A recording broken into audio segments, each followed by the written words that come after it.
Welcome to Thinking Deeper by 6-7. I want you to start with a terrifying image. Just imagine for a second you're standing on a razor's edge, Huh. okay? And on your left, there's a universe that is so crowded with gods. I mean, you can't step on a blade of grass without disturbing some spirit. It's chaotic, it's noisy, Yeah. it's frankly overwhelming. A kind of spiritual claustrophobia. Exactly. Then you look to your right, and on that side, it's just absolute suffocating silence. A universe where there is no creator, no judge, no loving father, nothing. Just cold, hard machinery in this vast, empty space. Two very bleak options. But then, right in front of you, there's a third path, and maybe it's the most terrifying of all. A God who is pure, unadulterated will. A force so powerful and so indifferent that he can take half of humanity, throw it into a fire, and say, just, I do not care. That is a stark way to open the conversation, but Mhm. it really captures the tension we're dealing with today. We tend to think of religion as this warm, fuzzy blanket, but when you actually look at the history of human belief, it's often a violent struggle between these very extremes. Yeah. That is exactly what we're unpacking. We are looking at the central tension of the human experience, this massive spectrum between God is everything and God is nothing, between what you might call pantheism and atheism. And we're not just talking abstract philosophy. No, not at all. We're going to explore ancient systems that millions, maybe billions of people still live by, and we are asking a huge question. Are these just dead superstitions, or are they all different languages, different ways of trying to describe the same aha moment? It is the ultimate comparative study. And to guide us through this maze, we are doing a deep dive into a really monumental text, James Freeman Clarke's 10 Great Religions, an essay in comparative theology. And when we say monumental, we really mean it. This book is dense. It's from 1871, but it's also incredibly rewarding. Clarke has this way of organizing the chaos of history. Yeah. He introduces a framework that I think is going to be our compass for this entire deep dive. He does. He divides religions into two specific camps, ethnic and Catholic. Right. And before anyone gets confused, he is not talking with the Vatican here. No, and that's a crucial distinction to make right off the bat. Yeah. He's using Catholic in its original etymological sense. It just means universal. Okay, so break that down. Ethnic versus universal. His argument is that most of the religions we study in history, the religions of Egypt, Greece, Rome, even early Judaism, are ethnic. They are tied to a specific race, a specific bloodline, or a specific geographic location. Right. You don't tend to see, temples to Zeus popping up in suburban Chicago. Exactly. Ethnic religions are like local dialects. They speak to a specific people about their specific experience of the world. And Clarke argues that these religions usually possess what he calls a partial truth. A partial truth, meaning what? Meaning they get one big thing right, but they miss the rest of the picture. And because they're so tightly tied to a race or a nation, when that race declines, the religion dies with it. Or even if the race survives, the religion gets arrested. That's the word he uses. It stops growing. It becomes a fossil. A living fossil, maybe. Okay, and the other camp, the universal ones. So these are the systems that claim to be for everyone, regardless of your race, your nationality, your borders. They're trying to encompass the whole human experience, not just one slice of it. And the real drama of this book and of our discussion today is watching humanity try to graduate from these partial ethnic truths to something that actually explains the whole picture. I have to be honest, the part of this source material that really surprised me, and I think it will surprise a lot of you listening, is the whole section on the atheistic religions. I grew up thinking religion equals God. It's a pretty basic equation. For most of us in the West, it is. But Clarke just throws us right into the deep end with Buddhism and basically says, here's a religion with millions of followers, and oh, by the way, it is technically atheistic. It's deeply counterintuitive, isn't it? Yeah. But we're going to connect those dots today. We are going to travel from the absolute nothingness of nirvana all the way over to the absolute spirit of the Brahmins in India. It's a wild pendulum swing. It really is. But before we get to the specific religions, though, I think we need to clear the air on something.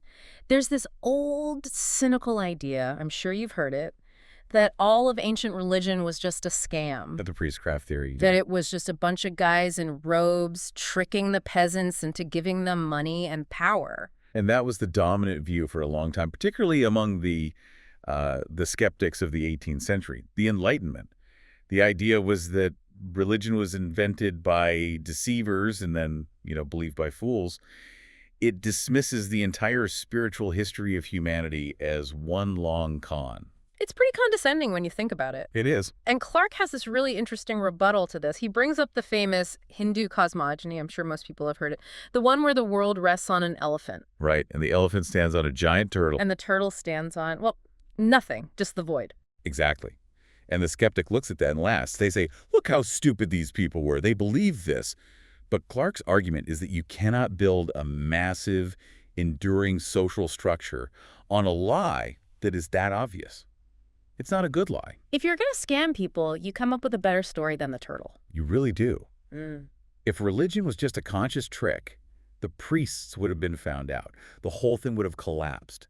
He uses this great proverb, like people, like priests. Meaning what, exactly? That if the people were gullible enough to believe in the turtle. The priests probably believed in the turtle, too. You don't get thousands of years of devotion, of incredible art, of temple building, of complex ethical development out of a conscious, cynical scam. It just doesn't have that kind of staying power. So it wasn't about literal geology, it was about something else. Clarke's insight, and this is vital for our listener to keep in mind throughout this whole deep dive, is that religions last because they satisfy a hunger, a real deep human need. They might be wrong about the zoological support structure of the planet, but they are right about the feeling that the world needs support. I love that. They aren't anti-God or anti-truth. He says they are humanity feeling after God in the dark. It changes the whole vibe from a history lesson to, like you said, a detective story. We're looking at clues left by different civilizations trying to solve the same mystery. So let's look at the biggest clues. He sets up the whole book by saying we're going to swing between two massive poles today, two extremes. The two extremes of religious thought, yeah. On one side, we have the systems where God is everything. That's pantheism, or what he calls spiritualism. In this view, the material world is basically a dream, an illusion, and only the spirit is truly real. And that's India, Brahmanism. That is the quintessential example, yes. Brahmanism. And then on the other side, The other pole. the systems where God is nothing, or at the very least, where God is completely ignored. This is what he calls humanism or naturalism. Here, the world is very, very real. The laws of nature are absolute, but there's no divine personality running the show. And this is where we find Buddhism and Confucianism. Exactly. The godless religions. Let's start there. Let's start on the godless side. Because, again, calling a religion godless just sounds like a contradiction in terms. But Clarke takes us straight to Buddhism, and he calls it the Protestantism of the East. Unpack that comparison for me, because that's a fascinating label. It is a great label. Think about what Protestantism did in Europe. The Catholic Church had become this incredibly complex, ornate structure rituals, a massive hierarchy, saints, all these intermediaries between you and God. Right. It was a lot of bureaucracy to get to the divine. A lot. And the reformers, like Luther, came along and said, strip it all away. We want a direct, personal relationship with God. No middlemen. Okay, I see the parallel. Buddhism did something very similar in India, 6 centuries before Christ. Brahmanism had become a massive, oppressive system of castes, of endless sacrifices, of priestly power. It was heavy. It was crushing people. It was crushing. Brahmanism's core message was, God is everything, and you, the individual human, you are nothing. You're just a meaningless drop in an infinite ocean. So the Buddha Siddhartha Gautama comes along and rebels against this. He completely rebels against it. He flips the entire equation on its head. He essentially said, no, man is everything, and God. We don't need to talk about God. It's a distraction. Okay, this is the part I really want to dig into. How does a religion actually function without a God? If I'm a Buddhist in 500 BC and my life is full of suffering, who do I pray to? What do I do? You don't pray. That is the stark, and for many people, the terrifying reality of it. Buddhism, at its core, is a religion of law, not a religion of grace. It's a system of spiritual mechanics. And the central law is karma. The central law is karma, cause and effect, simple as that. So it's not a moral law handed down by a judge. It's just a law of nature, like physics. If I drop a ball, it falls. If I do a bad deed, I will suffer the consequences. Exactly. And there is no divine judge you can appeal to. If you drop the ball, you can't pray to the law of gravity to suspend its operations just for you. Gravity doesn't care about your intentions. Gravity doesn't forgive. It doesn't. And in the original Buddhist worldview, the moral universe is just as rigid and impersonal as gravity. You are entirely 100% responsible for your own salvation. You have to work it out yourself through countless lifetimes. That sounds incredibly lonely and also incredibly empowering in a way. It's both. It creates a tremendous burden of responsibility. Yeah. But this leads directly to the central problem of Buddhism. If life is just this endless impersonal cycle of cause and effect, the wheel of samsara, and if existence itself inevitably involves suffering, then how in the world do you get off the ride? And this brings us to nirvana, which is a word I feel like we in the West have totally co-opted. We use nirvana to mean bliss or heaven or, a really good cup of coffee. Saws, a state of perfect contentment. Right. But Clarke suggests it's something much, much darker than that. Much darker. Now, there's a huge debate among scholars about this, even today. Does nirvana mean absorption into God, like a drop of water returning to the infinite ocean? Or does it mean annihilation, simply blowing out the candle of your consciousness forever? And where does Clarke land? He looks at the texts, he looks at the logic of the system, and he leans very heavily toward annihilation. Nothingness. The goal is to cease to exist. Think about the logic. It's inescapable. If you don't believe in an infinite God, an infinite being, then you can't really believe in an infinite life for yourself. If the self, the ego, the personality, is the fundamental problem. Because the self desires things, and desire causes suffering. Precisely. If the self is the engine of pain, then the only logical solution is to extinguish the self completely. So the good news of Buddhism in this interpretation is, don't worry, if you work hard enough for enough lifetimes, eventually you won't exist anymore. In a sense, yes. It is the piece of the graveyard. Clarke discusses this profound sadness that he sees permeating early Buddhist philosophy. It's a psychological void. If you strip the universe of a loving creator and you view life as essentially a trap of pain and illusion, then the only rational hope is escape. It leads ultimately to nihilism. But, and here's the twist that really caught me off guard in the reading, it's a huge paradox. We have a religion with no God, no savior, and the ultimate goal is non-existence. You would think that means there's no heaven, no hell, nothing to worry about in an afterlife. I think so. But Clarke points out that the Buddhist hells are terrifyingly vivid and specific. Yes, it is the ultimate paradox, isn't it? Buddhism has no God to judge you and throw you into hell, but the impersonal machinery of karma constructs these hells that are more specific and more brutal than anything in Dante's Inferno. He mentions all these different kinds. There are hot hells, cold hells, hells where you are perpetually crushed by mountains or sawn in half. All tailored to the specific bad karma you've accumulated. It creates this bizarre system of law without a lawgiver, but the police brutality is still very much there. You're trapped. And you can't pray for forgiveness because there's no one there to forgive you. No one at all. Yeah. You just have to burn off the bad karma, which might take eons in one of these hells. Yeah. It is, from Clarke's perspective, a system rooted in despair, despite the beautiful and compassionate ethics that the Buddha himself taught. Okay, so that is the atheism of despair. Now, let's slide over on the map to China. Confucianism. This is also a godless system in a way, but the vibe is completely, utterly different. Clarke calls it the prose of Asia. That is such a perfect description. It really is. If Buddhism is this dark, brooding, metaphysical poem about the void and suffering, Confucianism is a well-written, extremely practical employee handbook. It's the secular religion. Absolutely. Confucius himself feels less like a prophet and more like a really intense Supreme Court justice, or maybe a grandfather who is obsessed with proper manners and etiquette. He wasn't interested in theology. Not at all. He was a teacher of propriety, of reverence for the correct social forms. There's a famous exchange where one of his students asks him about death and the spirit world, and Confucius just replies, "If you don't know life, how can you know death?" That's a very polite but very firm shutdown. It's like, stay in your lane, focus on what's in front of you. Exactly. He was an agnostic in the truest sense of the word. He didn't say there is no God or there are no spirits. He just acted as if God was irrelevant to the daily business of running a stable state or a harmonious family. He focused entirely on the now. Clarke talks about the philosophy behind this, the Teikai or the grand extreme, and the interplay of the two forces, the yang and yin. But it doesn't feel like theology. It feels more like sociology or political science. It is a system of order. Here, let me give you an analogy. Imagine the entire universe is a massive, sprawling government bureaucracy. Okay, I'm picturing a giant gray office building, endless cubicles. Right. Now, in this building, no one has ever seen the CEO. The manager, let's call him God, is permanently out to lunch. He never sends memos. He never calls meetings. He's just absent. So what do the employees do? Well, if they're good employees, They just follow the manual. They focus on the rules, the procedures, the hierarchy. Exactly. They become obsessed with procedure. Did you file your paperwork correctly? Did you use the right form? Did you bow to your supervisor? Did you honor your ancestors in the prescribed way? Because that vertical relationship with the divine is missing, the horizontal relationships, husband to wife, father to son, ruler to subject, they become everything. It sounds incredibly stable and maybe a little boring. It is incredibly stable. That's arguably why Chinese civilization has outlasted almost every other ancient civilization. But Clarke argues it is arrested. It's like a plant that grew to a certain height and then just stopped.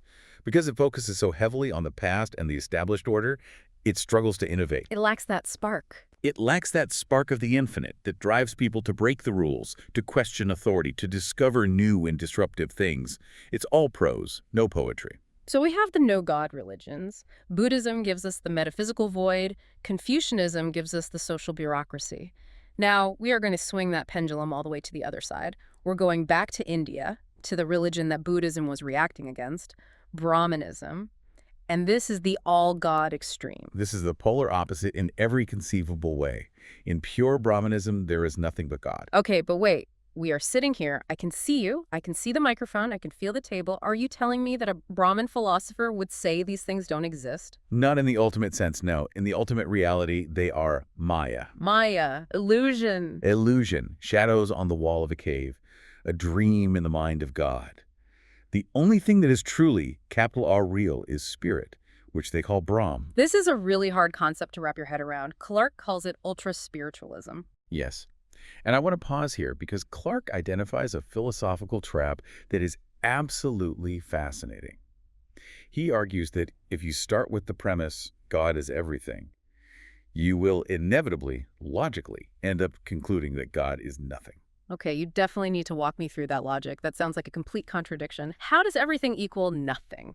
It all comes down to how we define things. To define something is to limit it. If I say this is a cup, I am also implicitly saying it is not a book, it is not a table, it is not the sky.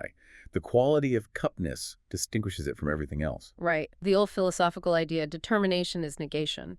To define is to negate all other possibilities. Precisely. So the Brahmanic sages wanted to make God absolutely, perfectly infinite. To do that, they felt they had to strip away every single limitation, every single quality. Is God wise? Well, wisdom implies a distinction from ignorance, so that's a limit. We have to remove it. Is God good? Well, goodness implies a contrast with evil. That's a limit. Remove it.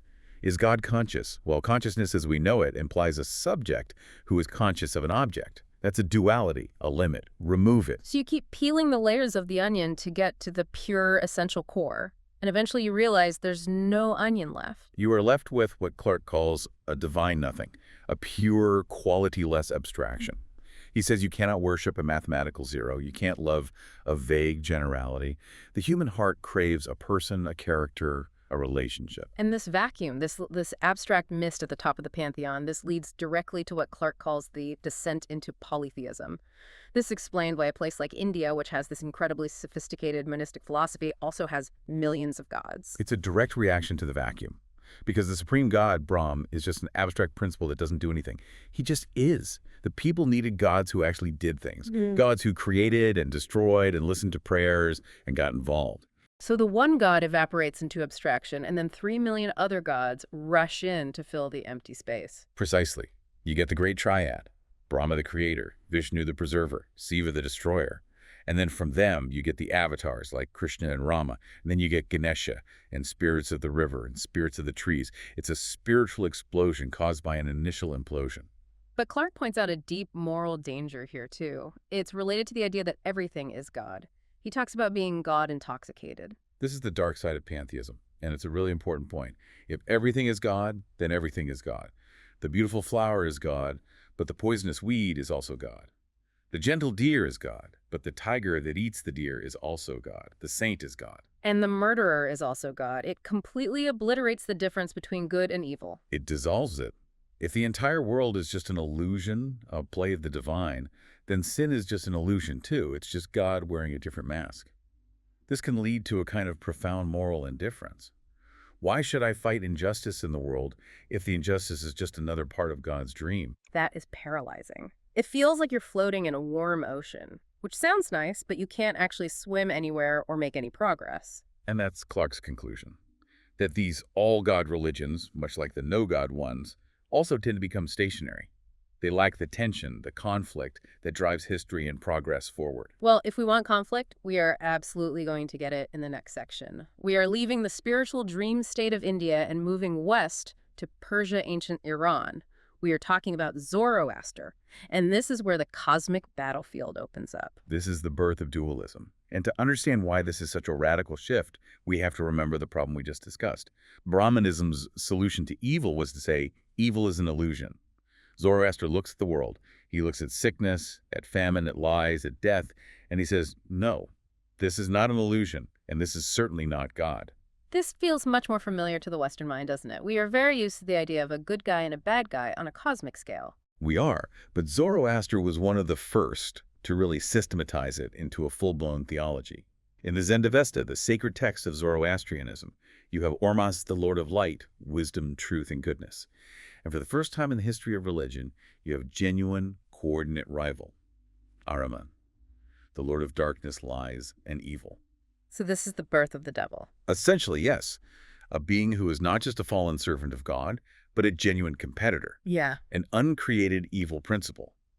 This solves the problem of evil in a very direct way. God isn't responsible for the bad stuff happening in the world. The other guy is doing it. But that raises the stakes immediately. In Brahmanism, everything is ultimately settled and peaceful because it's all one thing. In Zoroastrianism, nothing is settled. There's a war on, a real war. A cosmic war, and this is the crucial part that changes everything. Yeah. In this war, God needs you. That is a huge psychological shift. I'm not just a meaningless drop in the ocean anymore. I'm a soldier on the front lines. You are a necessary soldier. Your choices matter. Clarke emphasizes how intensely practical this religion is. You fight for Ormazd, for the light, not just by praying or meditating, but by doing good things in the material world, by speaking the truth, by being honest in business, by planting crops. Wait, by planting crops? Yes, agriculture was a holy act. Making the barren earth fruitful was seen as pushing back the dominion of Ahriman. Even killing noxious beasts like snakes or scorpions was a religious duty, because those were seen as Ahriman's creatures, the spawn of darkness. I love that idea that farming can be an act of spiritual warfare. Take that, devil, I'm planting corn. Laughs. It gives a profound dignity to labor, doesn't it? It makes every part of your daily life meaningful in this cosmic struggle. And Clarke connects this directly to our own religious heritage in the West.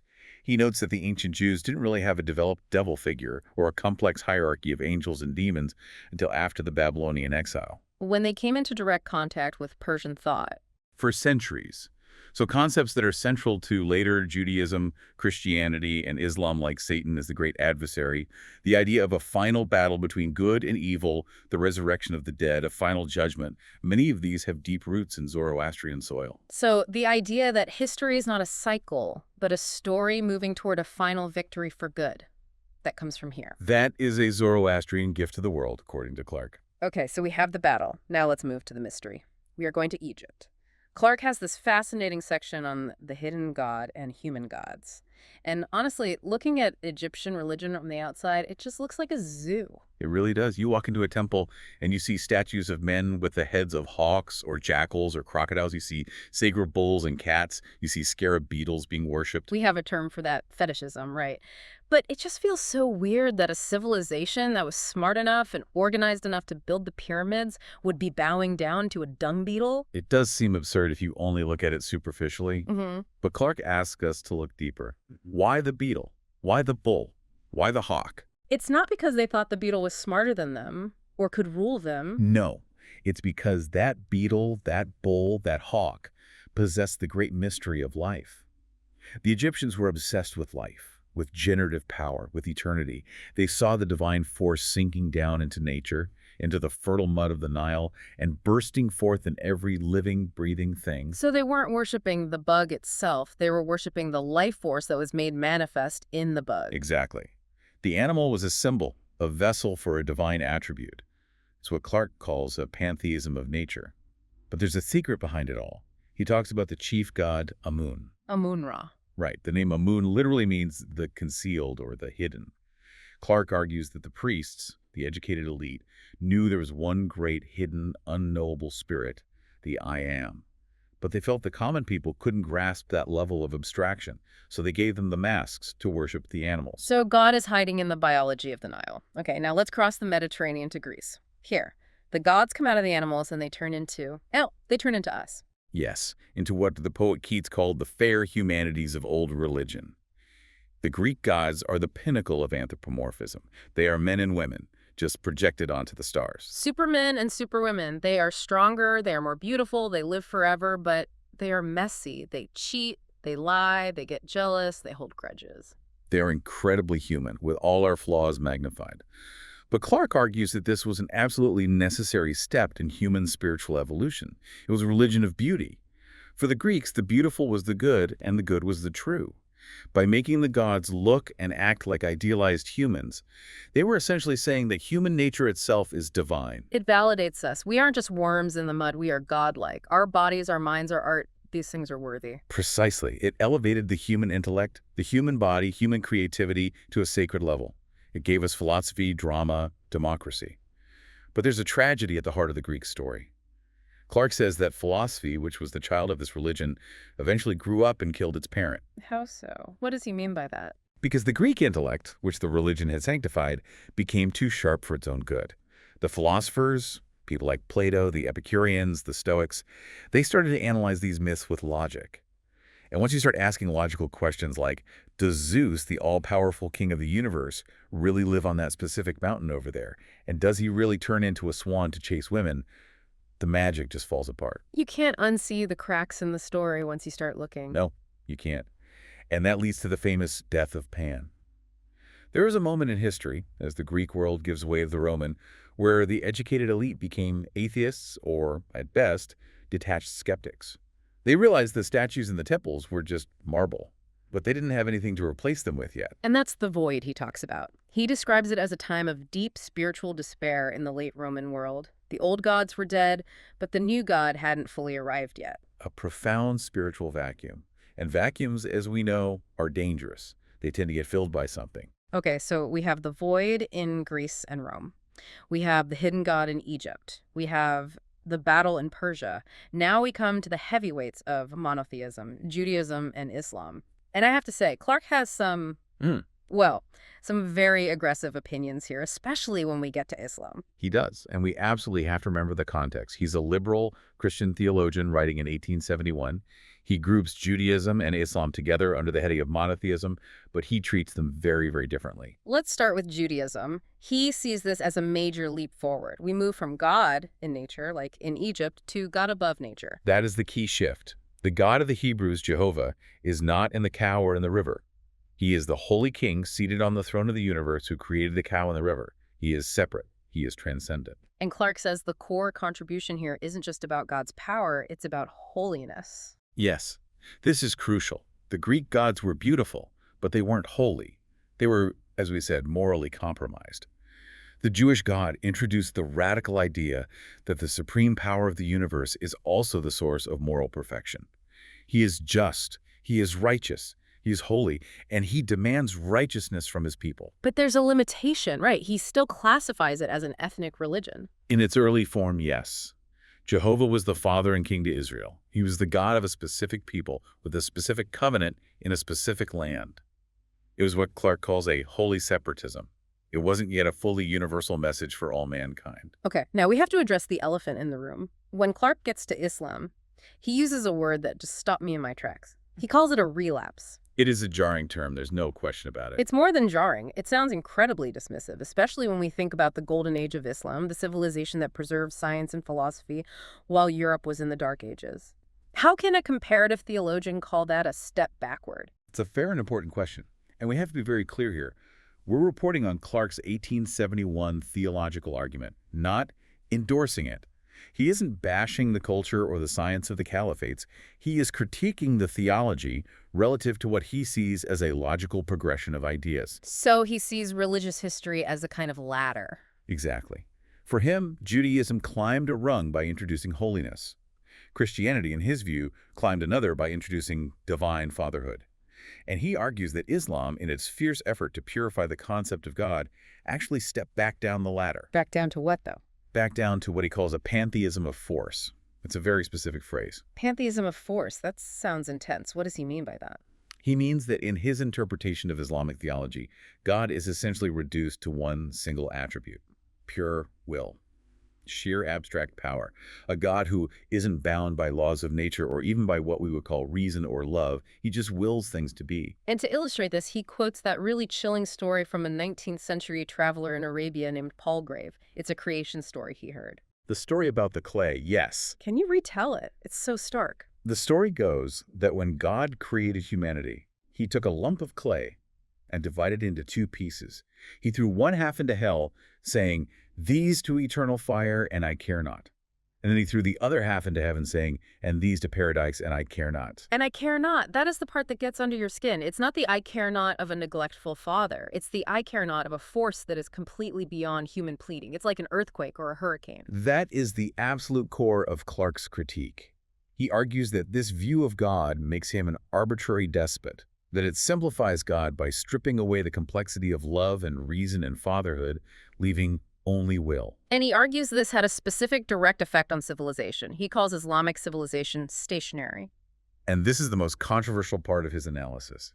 He argues that if God is just arbitrary will, then there are no fixed, dependable natural laws to discover. Why would you dedicate yourself to science and investigate the universe if God can just change the rules of physics tomorrow because he feels like it? So in his view, the theology itself eventually put the brakes on scientific and social progress. That's his argument.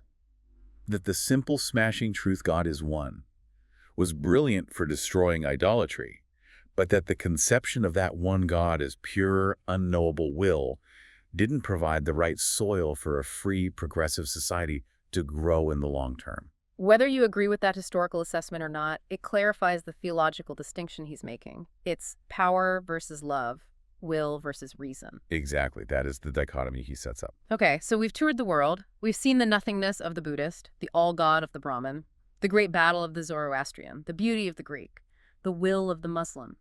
And it feels like we have a table full of puzzle pieces. And honestly, they don't look like they fit together at all. Brahmanism has spirit, but it loses the world. Buddhism has a world and its laws, but it has no God. Greece has man, but no infinite. And this is where Clarke plays his trump card. This is the synthesis of his whole argument. He introduces a Greek word here that is the key to the entire book: pleroma. Pleroma. It sounds like a medical condition. I'm sorry to tell you, sir, you're suffering from pleroma. It actually means fullness. Clarke's big argument isn't the old simplistic one that Christianity is true and everyone else is false. That's the old way of thinking he's trying to get past. His argument is that Christianity is the harmony of the others. It's the completion of the puzzle. So instead of saying to the other religions, you are wrong, it says, you are right, but you are incomplete. Exactly. Let's just look at the pieces we've gathered. Brahmanism says God is spirit, and God is in all. Christianity accepts that. God is spirit, and they that worship him must worship him in spirit and in truth. It has that pantheistic side, the idea of God in us and us in God.